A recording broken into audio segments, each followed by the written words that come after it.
De ijsbaan van de Lemmer is het decor van het nationaal kampioenschap. Mooi verzels het Wilhelmus als start. En waar het goed op let, zucht het is de heid van Epke Zonderland die de trompet uit de kast hellen had. Het Nederlands kampioenschap had 45 deelnemers, maar één grote favoriet. Jesper Hospes van het Heerenveen. En hij had ook al wat fans op de baan. Hij had al 2 wedstrijden gewonnen. Hier liever ergens oors trouwens. Klaar. Ja, mijn seizoen is, dit is nou mijn seizoen. Ik ben net in Calgary en in Amerika en dat is heel erg spietig. Jammer, maar ik ben er weer om heug inzetten, ik zit het achterom. Ik geef er helemaal voor en ik neem mij wat ik mij niet meer ken en dat is dit. Het NK is een afvalrace en giet op tijd.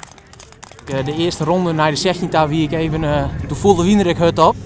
En dan is het samen dat het kantje boord is. En daarna ben ik dubbel focust helemaal teruggegaan naar de 8 en toen en op de fjouwer helemaal gas los. Dan wil ik net alleen nog een fjouwer ritoverwinning hebben, maar ik gewoon snel winnen.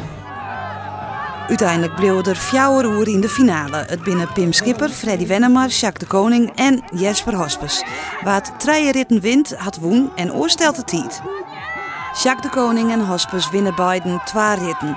En dan moet het uitvochten worden tussen die beiden. Met oermacht is het Hospes die het Nederlands kampioen wordt. En dat is dan voor de 3e keer op Riegen. 2010, 2011 en 2013. Welke is de mooiste? Maar ze zijn alweer eigenlijk mooi. Ik denk als je zegt van de Lemmer in Friesland. Ja, zij is het eigenlijk wel. Hij zit jammer dat het snijdt hier. Maar hier met het publiek. Het café Het Houtje is speciaal met Jesper Hospes Express in kwam. En al mijn vrienden hier langs de kant. Sponsorpak goed uit. Nou, dan vind ik dat alleen maar mooi. En als het dan ik biermatje kerst, ja, dat jou bekeken. De trompet van Huiten Zonderland had de kelt Eco Libbe, zat Jo Jere kennen.